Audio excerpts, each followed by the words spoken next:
Next question है हमारा, भारत के पहले वायसराय कौन थे? भारत के पहले वायसराय कौन थे?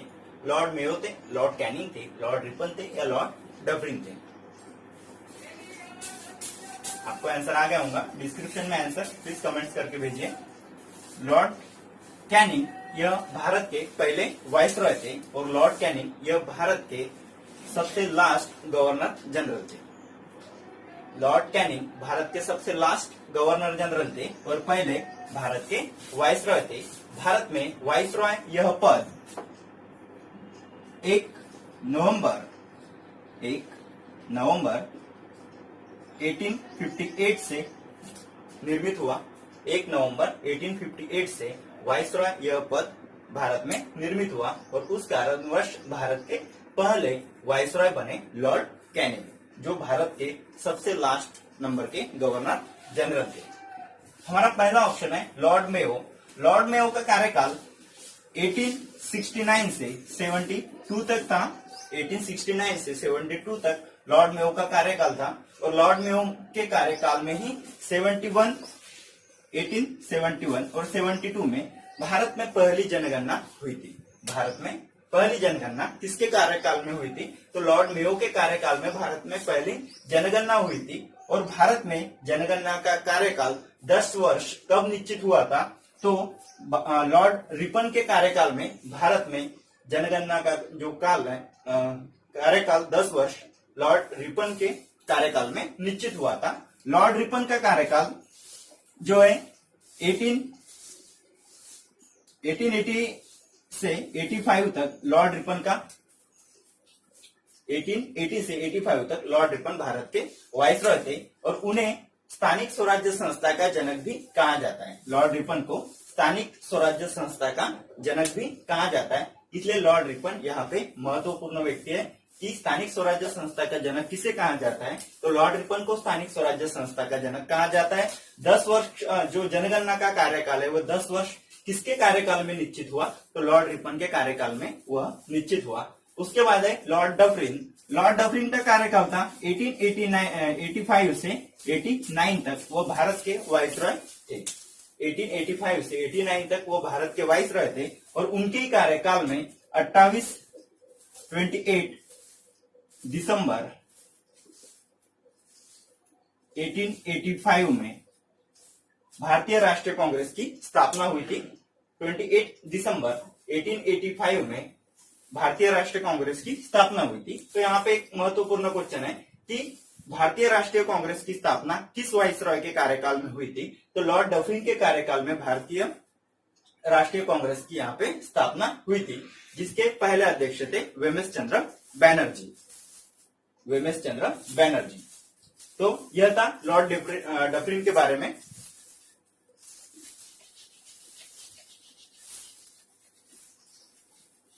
उसके बाद नोबेल पुरस्कार की शुरुआत किस वर्ष हुई? नोबेल पुरस्कार की शुरुआत किस वर्ष हुई? 1901 में हुई, 1917 में हुई, 1929 में हुई या 1958 में हुई? तो नोबेल पुरस्कार की शुरुआत 1901 में हुई। 1901 में नोबेल पुरस्कार की शुरुआत की गई।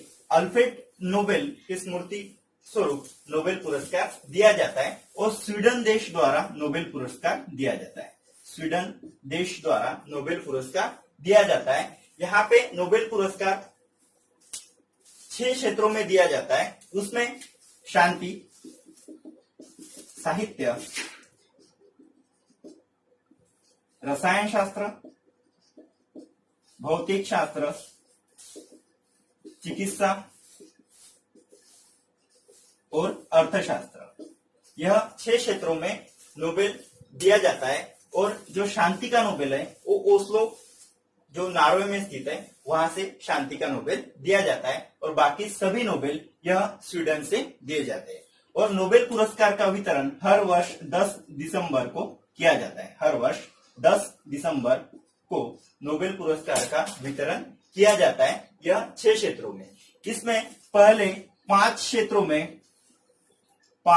क्षेत्रों में नोबेल पुरस्कार दिया जाता था, लेकिन 1969 से अर्थशास्त्र में भी नोबेल पुरस्कार देना शुरू हुआ। नोबेल पुरस्कार अभी तक दो ही मृत व्यक्ति को, मरने के बाद सिर्फ दो ही व्यक्ति को अभी तक नोबेल दिया गया, और 1974 में यह मरने के बाद नोबेल पुरस्कार देने की जो प्रथा थी वह बंद कर दी। सिर्फ नोबेल पुरस्कार मरने के बाद दो ही बार मिला था, 1931 में और 1961 में। यह दो ही बार सिर्फ मरने के बाद दो व्यक्ति को नोबेल पुरस्कार दिया गया था। नोबेल अर्थशास्त्र का जो नोबेल पुरस्कार है वो 1969 में प्रथम बार 1969 से अर्थशास्त्र का नोबेल शुरू किया गया। शांति का नोबेल ओस्लो नॉर्वे से दिया जाता है और बाकी सभी जो नोबेल है वह स्वीडन से दिए जाते हैं। उसके बाद जो सेकंड ऑप्शन है 1917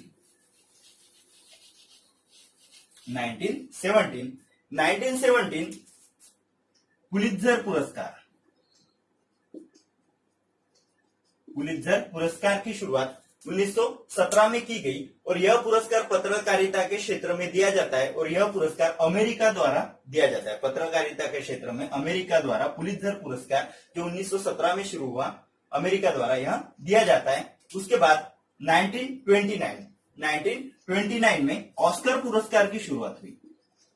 1929 में ऑस्कर पुरस्कार की शुरुआत हुई और ऑस्कर पुरस्कार यह सर्वोत्कृष्ट वर्ल्ड में निर्मित सर्वोत्कृष्ट फिल्म के लिए ऑस्कर पुरस्कार दिया जाता है, जो 1929 में जिसकी शुरुआत हुई। उसके बाद 1958 में रैमन मैग्सेसे पुरस्कार की शुरुआत हुई। रैमन मैग्सेसे पुरस्कार की शुरुआत हुई। रैमन मैग्सेसे पुरस्कार में पुरस्कार स्वरूप एक स्वर्ण मुद्रा और 50,000 रुपए, $50,000 इतनी अमाउंट इसके बख्शिश स्वरूप में दी जाती है। 1958 में रैमन मैग्सेसे, 1957 में रैमन मैग्सेसे जो फिलीपींस के राष्ट्राध्यक्ष थे 3 नंबर के, उनकी मृत्यु के बाद, उनका मृत्यु 1957 में हुआ और उनके मृत्यु के बाद उनकी स्मृति प्रीत्यर्थ 1958 से रैमन मैग्सेसे अवार्ड देना शुरू हुआ और रैमन मैग्सेसे अवार्ड यह एशिया का नोबेल के नाम से भी इसे जाना जाता है। यह शांति, साहित्य और सामाजिक इधर वर्क, जो समाज के लिए वर्क करते हैं उनके लिए यह रैमन मैग्सेसे पुरस्कार दिया जाता है, जिसे एशिया का नोबेल भी कहा जाता है। उसके बाद नेक्स्ट क्वेश्चन है, राष्ट्रीय विज्ञान दिन कब मनाया जाता है? 9 जनवरी, 30 जनवरी, 7 अप्रैल या 21 मई?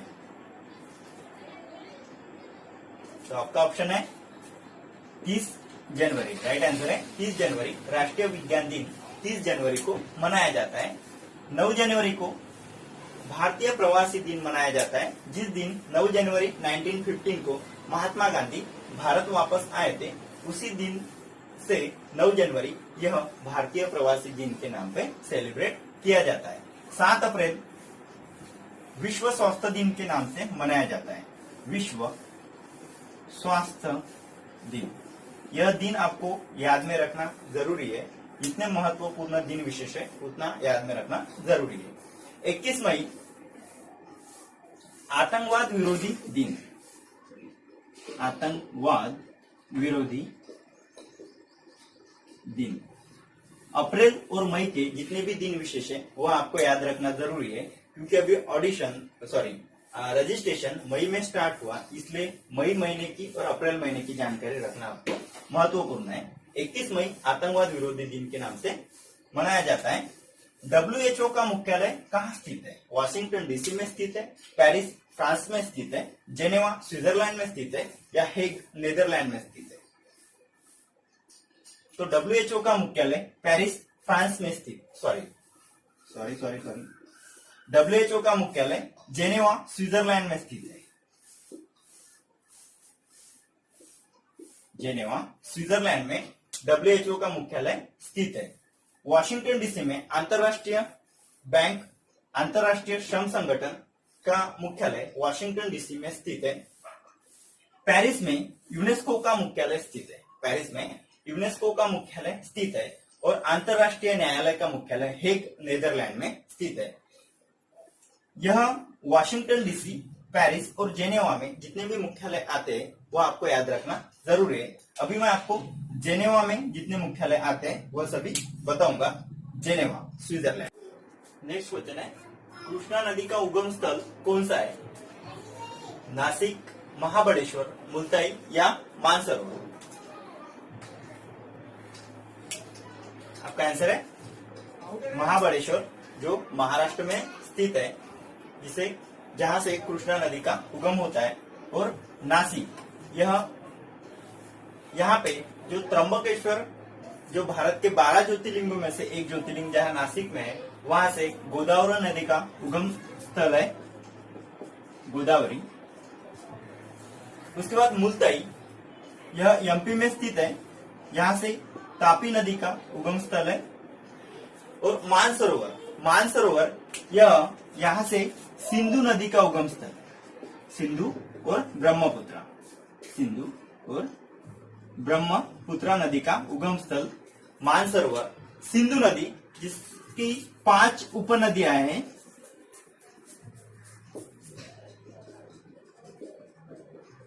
झेलम, बियास, झेबी चिरास, झेलम, बियास, चिनाब, रावी और सतलज।